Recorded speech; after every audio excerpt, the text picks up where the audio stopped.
Good afternoon. We're here with Gregg Perry at the Shivers House Museum for a 2019 overview of historic preservation in Salem County. And we've acquired numerous questions throughout the year that Gregg will address. So Nick has asked, what is the status of the oldest town clock? Unfortunately, it's been on hold like it's been on hold through 2018. And the issues that arise with these situations, unfortunately, you have a group, the First Baptist Church, with no deleterious words toward them, but they don't fully grasp the magnitude of the oldest town clock, nor most of the people of Salem County, because there just hasn't been enough outcropping of individuals to help. Volunteers, money's coming in, and so things have been put to a standstill, and it's difficult when you have a group that just, again, doesn't get the magnitude of the object in question. So a lot of times it's not taken seriously. Things move too slowly, and even as far as the best time to work on a clock, I mean, it has to be in the warmer weather, because that mechanism will not come apart. It has to be restored and taken apart, cleaned up there because of its superstructure frame. So, they move slowly, they wait, you're past the warm part of the year, now you're into the cold, the winter again, and they're maybe ready to go. So, and it has to jive with me and my apprentices who are ready to go up and make a move. So for now, I don't see anything happening in the first part of 2020, and maybe there is something to come. So. And Samantha asked, what is the status of the project at 67 Broadway? That's abruptly halted. I've not had a lot to do with that project since June. I've been on the periphery, and I must say, at times when you're endeavoring into these, I've been involved with about 22 major historic preservation projects in the Midwest over the last 20 years, and when you endeavor into this, I was not the one that put this group together. You have to know what you're doing in historic preservation. You have to know the players you need on the team, and the players you put on the team have to be totally competent. And I don't feel that those players were put. There was too many loopholes that were not filled. The Commission of Historic Preservation told them to stop. Again, I've been out of this group probably since the 1st of June, and just not even filling out the basic paperwork, which is very unfortunate. So. And Jennifer's asking, what is a starting point on taking back a historic community? Well, obviously, this first starting point is a plan. One individual has to have a plan, and then you need to have you need to gather a group, like we just mentioned with the group at 67. I mean, not that there's not good intentions there, because there is, but you have to attune yourself into what is historic preservation, what can you do with the knowledge you have, and et cetera, et cetera. So you need to have at least a few seasoned people in on your crew with what you're attempting to do, and you have to have a grant writer, which we didn't have. So there's no money there. There's absolutely no funding. So we need a grant writer. I thought we had one, and that individual either didn't have the time or couldn't come through with the grants. So that's it in a nutshell there. But what do you have to do? You have to put a good group together. You have to go out and do a survey of the area. You're doing an area of the town or city, or you're doing the entire city. So you need to do a historic survey of the quality of the dwellings you're attempting to save, or objects that you're attempting to save. And then you have to get into the government. You have to know the players in the government. Are they willing to be participants? Do they want to be participants? Too often than not, over the 20 years I've been around this on the periphery or involved heavily, the government, most of the local governments don't care about this. Or they play off the history and they're corrupt. And we possibly will get into that a bit later. But, and the unfortunate thing is, for regards to Salem City, they have had a historic survey, and it was for Stand Up for Salem. I believe got the funding for this. I don't know what it was, 25, 30, 40,000, whatever it was. And a quote, restoration architectural group out of Bridgeton did it, and I saw it, and I think it was atrocious. It was absolutely atrocious, and it was no more than a novice, a tyro, walking down the street and say, "Hey, there's a window out of a house and a door. I think we should board that up." Or there's a 5-foot diameter hole in the roof. I think we should put a tarp over it. So if that's what you get for your 20, 25, 35, whatever the money was, it's a shame. And we need historical groups, historical architects. We need people that are willing to volunteer, not just gouge the sinking ship as it's going down its bows just above the water. And I think this was a part and parcel of this. So this is just a denotation of a failure here. Well, Seth is asking, can you revisit and discuss historic salvation of the early 70s? Well, as we sometimes expounded upon before, the beginning of Market Street, when you go over the bridge coming in from Woodstown on Route 45, that was slated in the early 70s, I believe it was 72. The first maybe 10, 12 houses were going to be demolished. I remember as a kid in the back of the car seeing bulldozers there, all the windows, doors out, and bulldozers actually sitting on the sidewalk awaiting. And I think by the luck or grace of God, a philanthropist was just driving through. He had an outing in Cape May, diverted through Salem to see the architecture, and he was commenting to his friend of this is 18th century architecture that's quite hidden behind the asbestos shingles and all these facades over the years, and quite frankly the degradation. So he stopped and they did a walking assessment for over an hour, and then they started talking to people, demanding that where could they find the mayor and city council at the end of the day. So they waited the entire day. So by the time night fell, he was willing to write a very, very sizable check, and that funding went to part and parcel of the VOTEC and other quality craftsmen that were here at the time to start taking these houses back. And it actually tied in that the state would actually meet some kind of matching funds in that. They put the herringbone sidewalks in, and I believe the gas lamps. But unfortunately, as we've spoken before, there were some very lucky individuals. They were able to walk in these 10 houses or so, restored houses, maybe not totally accurate restored houses, but historic houses, much better than they were. And they did not have the impetus, the drive, nor the desire to carry out this preservation or historic preservation down the street. You would have thought that these people would have had the wherewithal to pick up, form a group, and have a goal maybe to take 2, 3, 4 houses the next year, move down until you hit Broadway. But no, they just sat there on their laurels enjoying the fruits of a cheap house, a cheap historic dwelling. So, but you have this, we see this all over the country, so it's nothing new. And now you're sitting in second and third generation owners of these same houses. Those first generation owners are not there anymore. So that's the saga of Market Street. We would have lost 10 or 12 great houses, and they're still standing today. But yet nobody has picked up the axe and started carrying it down the street, which is very unfortunate. Again, I think, I don't know, in their mind they feel there's a delineation, between their herringbone sidewalk stops, and they don't want to move any further. But I think people just get complacent, and they have their own little community there sometimes. So. And Alex is asking, are there currently any active groups that are trying to make a difference in Salem? I don't know. There's been a few groups come and go. I think over the last 15, 20 years. I've read up about them. I know about some of them, and some of them have done a commendable job. They may have done one home each at times, and then there's some individuals there too. But some individuals in the past that have caused more problems than not, because there's a lot of ego involved, and they were actually working on a few projects, and they were actually asked to leave a few major projects because possibly the owners of the dwelling or the church didn't like the way funds were being pushed around, so they had them leave the restoration or the refurbishment of the particular dwelling in question. And I think when some people get pushed around, then it causes sour grapes, and then they go and cause degradation in other areas of historic preservation of the city. And I've seen those people try to cause some problems, even with the old town clock. It's amazing. So you have the oldest town clock. Forget houses. You've got tens of thousands of historic houses all up and down the East Coast. From New England to Newport to old Connecticut, throughout Connecticut, Massachusetts. But the oldest town clock, come on.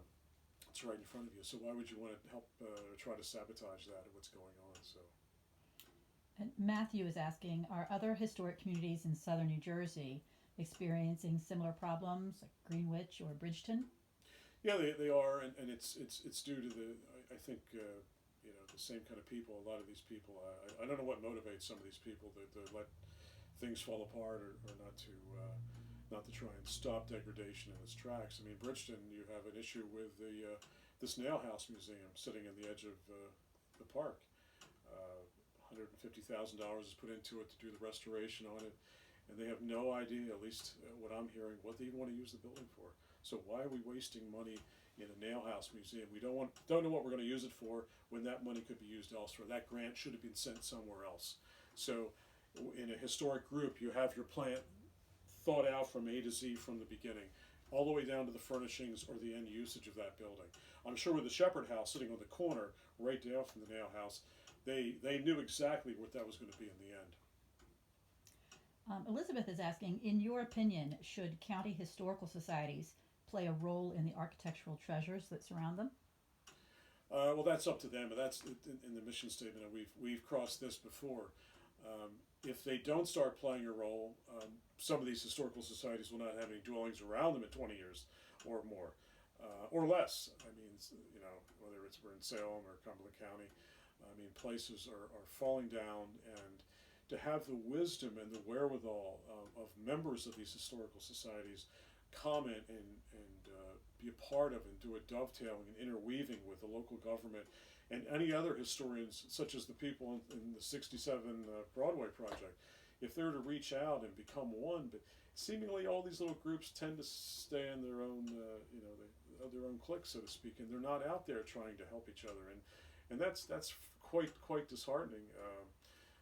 So and they all know about the projects, each other's projects, and what I find with the historical society, I'm talking about all the way from, say, Princeton down, there are 4 or 5 exceptions that are just doing phenomenal jobs in-house with objects, and a lot of these historical societies don't even do conservation on their objects. The wood objects are dry, they're lacking finish, they're adhesive failures, they're falling apart, and they're not reaching out to conservators. So, but this happens, and it continues to happen. So the problem is a lot of these societies are just social clubs, that's all.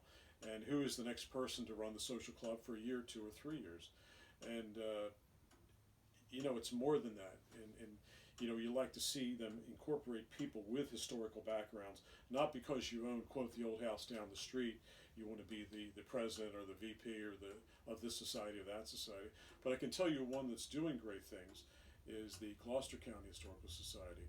They're located in a Victorian house up in Woodbury, and they actually they're doing proactive conservation, and their entire collection gets looked over several times a year. They do what they need to do, raise the funds, and although they ate more of a museum, not some of the others aren't a museum, but they're very proactive, and they're looking out for their objects at all time, which is a great thing. That is a very positive thing. Rachel is asking, does Salem City have in any way, shape, or form an expert or panel with experienced or degreed education on saving their dilapidated city? Well, I don't know I guess if you go onto the website, maybe the city's website, you'll see 3 or 4 people on a preservation commission or board or something, whatever nomenclature they've attributed to this entity, this subset of their government. But as far as I know, there are no experts. They're not people with historical degrees or preservation degrees in the city itself. And how crazy is that? When you have, if you're a politician, you should understand the strength of history. And again, I've dealt with 22 of these in the Midwest where the politicians did understand that, and they got behind it. Power is in history, power is in knowledge, and they pursued it. But locally, I just don't see it here, and they just don't get it. What I do see here is abuse of the history, and that's for another subject, another time. Now we have a few more questions. But I must add on that, there is a possible group, and they may go down to, say, homeowners and say, hey, do you want to be on a historical board for the city or something like this? And it's osmotically, because you own a house that's 250 years old, does that mean that you're an expert in the field? I don't know. And as we talked in the past, I mean, I do talks, I do travel all through New England, the Mid-Atlantic states, and I see too many houses here, too many historical houses that are sexed up in historical fashion, which they were not. And when people have house tours going through, they're telling them the house was this and that way, and it's a house that was bloody falling down. It was a log cabin, and now it's a two-story colonial Georgian from the mid-18th century. So, and the goers on the tours don't know the difference. They see something that looks a little bit old in general, and they think it's. But so again, it's fooling, and I guess some people really feel good about themselves when they can do this. They've made people think something it's not. So I find a lot of that here. I don't find a lot of that through more of the upper Mid-Atlantic states in New England. Now, Greg, we have a number of additional questions about the project at 67 Broadway. Samuel states he's been following the Broadway Project from its inception. After the kickoff, it seemed that nothing has been done. He said he's driven by most days in the summer, and it looked worse as the summer went by. And he's just a little disheartened, a lot disheartened by that. Well, I've had over 40 calls about that, and I kind of backed off when I saw things, things weren't being done properly to get the proper documentation to do what we needed to do. But yes, I mean, at times there were 4 feet of vegetation in the front. So I guess the best thing, if they continue, what you're going to have to do is call the city, because that would have been the city's agreement. I think the city, you just have to say to the head of maintenance or parks or recreation, whatever they call themselves, take the mower down, take the weed whacker, and cut in front of that house. These people are trying to help save it. So if that's the kind of response we get, it's telling you how difficult it is to have the interface, the dovetailing between entities of volunteerism. Volunteerism, it's our time, it's our free time as an expert, me, or anybody else who's sitting there on that group or other groups, and try to dovetail with the city or other organizations to try and get something done. I mean, there's no excuse for that. I mean, we had a sign put out front of the house, and you couldn't even see the sign. The grass was so high. So it would take 10 minutes to get someone down there. It would take virtually nothing. But so it just tells everybody, hey, they tried, they failed, they put the sign up, they had this opening, we had a lot of people show up, and nothing goes on beyond that. So it was not a good thing to have 4 foot of grass during the entire city. So good observation, sir. And Janice is asking, with regards to 67 Broadway, that she lives in the city and she's viewed the adjacent structure. And she said it looks like it was gutted with no historical commission approval. And is the approval required? And also, she understands that Broadway preservation has come to a halt by the historical commission. Is that correct? Yes, we already touched on that, but so just a word. I mean, this house was at one time divided into 2, and so facing the dwelling, the left-hand side, and this is another part of the historic preservation dilemma, is that you have slumlords buying into houses like the adjacent portion of 67 Broadway, and that house was bought on a lottery from some individuals from Brooklyn, and they have no intention but to come down and to make it Section 8 housing. So if you bought that house, adjacent house, the one that's butted up to it, and you're an individual homeowner, you can do whatever you want on the inside. You can gut it, sheetrock it, do whatever you want. You don't have to stick to historical regulations.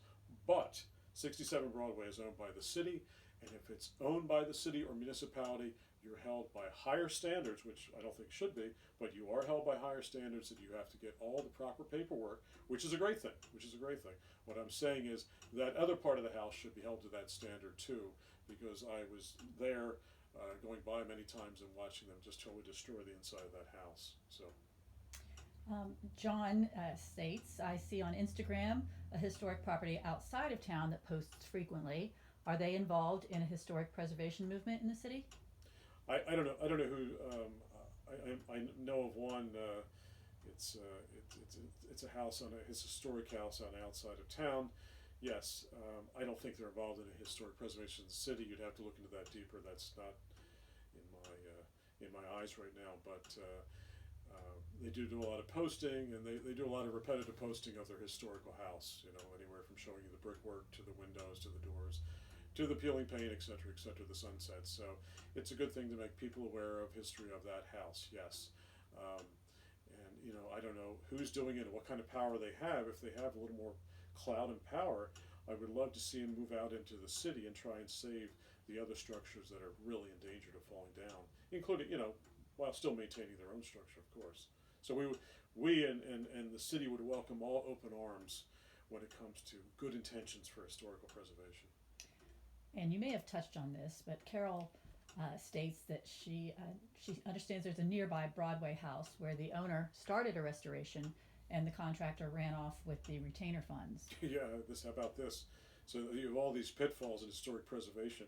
Here you think you've got a local guy that lives local, that buys local materials and tools from our local lumber yard, and he puts his signs all up and around Salem County for his carpentry work and his painting and such. And it's actually the adjacent house next to 67 Broadway. The very nice lady next door, I believe, living somewhere in northern New Jersey. He demanded enough money to pretty much finish the job, and she gave it to him. And she doesn't come down frequently, and he absconded with the money. So how sad is that? I know this because we were over at 67 Broadway on one occasion. She was coming over telling us of our plight, and if we heard anything of that individual. I didn't know anything about him, but I try to warn people now if in fact he's around. And Andrew is asking, the politicians that attended the 67 Broadway kickoff, have they been the typical do-nothings in respect to helping save our historical city? I've seen nothing in the local paper, the Elmer Times, or social media. Yeah, just to kick back in, this fellow was not a trained historical preservationist as a carpenter, and my proposal has been for the last couple of years with this kickoff project was to have a certification for carpenters and a program for electricians to go through, plumbers, that they wouldn't do undue damage to houses when they're in a historic house. And that way the homeowner could call our organization, we could clarify, we could justify, yes, they've had historic training, but to my knowledge now, no one in the county has true historic training. It's just osmotically by, quote, working on buildings. That's not acceptable here. So let's get back to the, quote, do-nothings that were at our 67 Broadway opening in March. It's typical. Yes, it is typical. They showed up. We've heard nothing from them since. Nothing. Nothing from the freeholders. Nothing from freeholders making jokes about girlfriends in the house behind us. And nothing from the state assemblymen, which were very open to say, hey, give us a call. Call our office. Our secretaries will direct you to grant writing and such. I've been there, did that many times. It doesn't help. It doesn't work. So, yes, they all want to have a good photo op, but in the end, where are they? We're almost a year on now, although not involved in the group right now.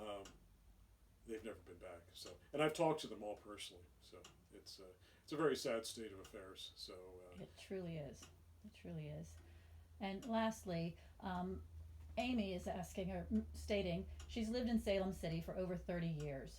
Why have so many standing historical buildings been converted to rentals? Slumlords, money, greed, ego. People associated with politics in Salem County. They know when these houses are coming up, being foreclosed upon. They buy them cheap.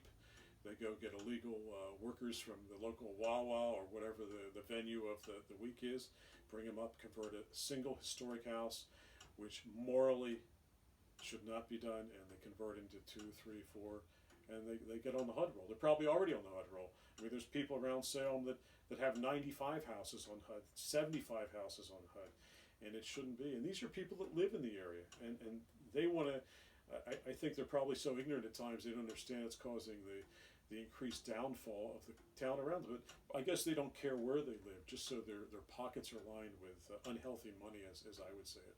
So destroying historic property, they're going to come back to you and they're going to say, well, the dwelling would have fallen down, so we saved, at least we put it back in. No, because you're not harboring the right individuals, the right quality of individuals you need to save your town. So, and the other thing we touched on briefly, how do you create a historic preservation movement? I think it was one of the first or two questions. Once you get your survey up and you have your game plan, there's got to be a plan of leveling a certain amount of houses, particularly in a place like Salem. You can walk around, there could be 200-300 houses that are beyond repair, roofs coming in, nobody's going to save them.